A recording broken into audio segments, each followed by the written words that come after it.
Bristol City complete the league double over Preston North End and win at Deepdale for the first time since 2011 and have ended their what seemed like a massive hoodoo against the Lily Whites. And here is my reaction as City claimed all 3 points in Lancashire yet again. There was one change to the side that beat West Brom 3-0 in the FA Cup.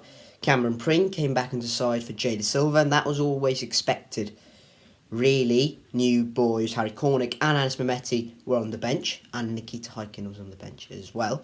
For the Lily Whites, it was Freddie Woodman in goal, Andy Hughes, Liam Lindsay, Jordan Story, Robbie Brady, Ali McCann, Ryan Letton, Alan Brown, Liam Delap, Ched Evans and Thomas Cannon, who rounded out Ryan Lowe's starting 11.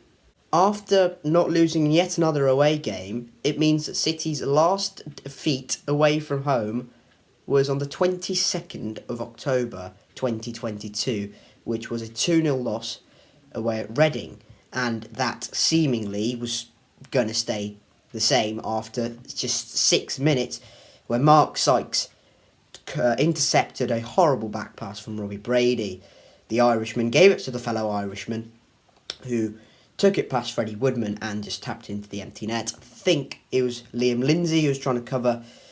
He's not quick enough to beat Mark Sykes, and Bristol City took a very early lead. It was good committed pressing from Sykesy, and it really paid off, and he has been in great form in the league and in the cup. So it's very good to see Mark Sykes doing well after not really being used in his best position, which was the right wing. He's been playing at right wing back, so it's good to see Sykes getting involved. And City took the lead just after 6 minutes and piled the misery on North End's home form.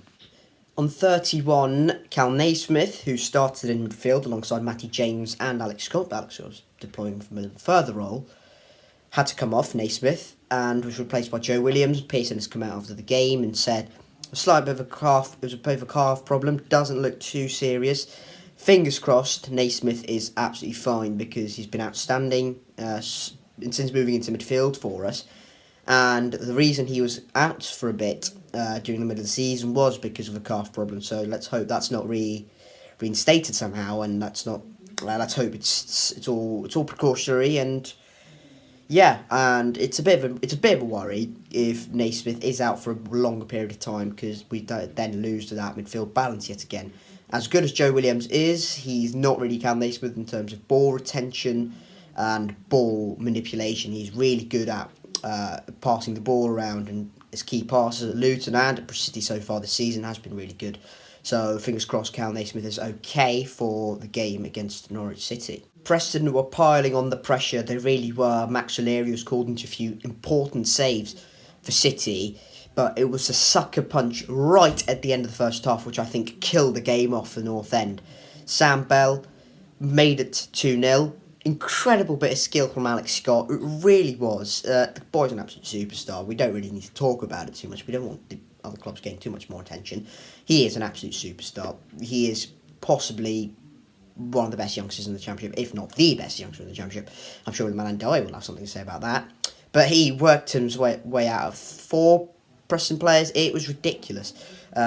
Made the turn, put it into Naki Wells, who was running down the right-hand side. Incredible from Alex Scott. Naki Wells beat Liam Lindsay for pace, and he put it right across the box. Sam Bell was waiting like a poacher at the back post, and it was there for 2-0. It was a tap-in. Freddie Woodman was on the floor, and it was 2-0 to City before you knew it. And it was really, I'd say, against the run of play, because Preston were really piling on the pressure after going 1-0 down. It was really quite nervy at times as well. So, yes, it's that second goal was really important in terms of City going into half-time. Much more relaxed, much more calm, and in the end, allowing a bit more room for error, really. Because if we'd conceded at 1-0 and made it go 1-1, I think Preston would have probably gone on, maybe scored again. But it was really important we scored that second goal, and we did. So 2-0 at half-time, and it looked like City were on course to make it a comfortable win away from home. And unfortunately, didn't quite turn out that way. Half-time comes around, Preston make one change. Greg Cunningham comes on for Liam Lindsay. Greg Cunningham, obviously, of ex-City. again, the pressure has been piled on by Preston, clearly trying to force something. Again, Max O'Leary called into a very important save. And even though the saves were very important from Max, the goal was not great from his perspective. Ball goes to the edge of the box. It's a shot, I think from Ryan Ledson, maybe. And it's a powerful shot, but really Max should be dealing with it quite comfortably. He kind of parries it, and it falls to Ched Evans and Liam Delap both there for Preston to pick up afterwards. And really it's disappointing because City, it looked like the longer we go on 2-0, let's say 85, 90, if we go 2-1 there, that's fine, really. We should be able to see the game out. But at 61, to concede such a poor goal, really, a bit of a cheap goal from Max's point of view, it's not great. But really, Max has been outstanding since he's come into the side. His arrival has kind of correlated with our improvement in form. So yeah, I can let Max off for that one, but it's not great from his point of view, and hopefully he doesn't repeat that again. So Ched Evans made it 2-1 to Preston on the 61st minute. And that's all she wrote in terms of goals, and it was another very important away win for City. It really was. It was important we dug in deep, and towards the end it really looked like Preston were really just piling the men on forwards, and it was very, very important that our back four and our midfield really just hung in there. Also good to see Harry Cornick come on. The second minute he came on, it was a tackle and a foul, and it was a yellow card. And I think he's going to get a good reception from the fans. If he's going to keep doing that, a bit of a worry, but, you know, I expect Cornick to make a very good impact in this game. I expected him to start, and, well, he didn't, and we won, so happily I'm proved wrong there. Fine with that.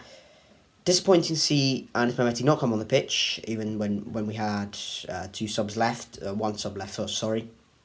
But I'm not too fussed, because we won the game. I'm sure Anis won't be too fussed either. I think we'll see him against Norwich, and hopefully he can make an impact if needed at Ashton Gate next week. So, that's all, everyone. Thank you guys very much for watching this video. Hit the like if you haven't already. That's 8 unbeaten for City, which is an absolute brilliant achievement already. So, and we've made sure we're massively clear the relegation zones. 8 unbeaten in all competitions. Nigel Pearson's rejuvenated the City team, and let's hope this continues at Ashton Gate as well. Thank you guys very much for watching this video. If you like, if you haven't already, subscribe to the Edge Talk YouTube channel for more Bristol City content. That's a team I support, obviously. And yes, thank you guys very much for watching. Keep safe, and I'll catch you all later. Cheers.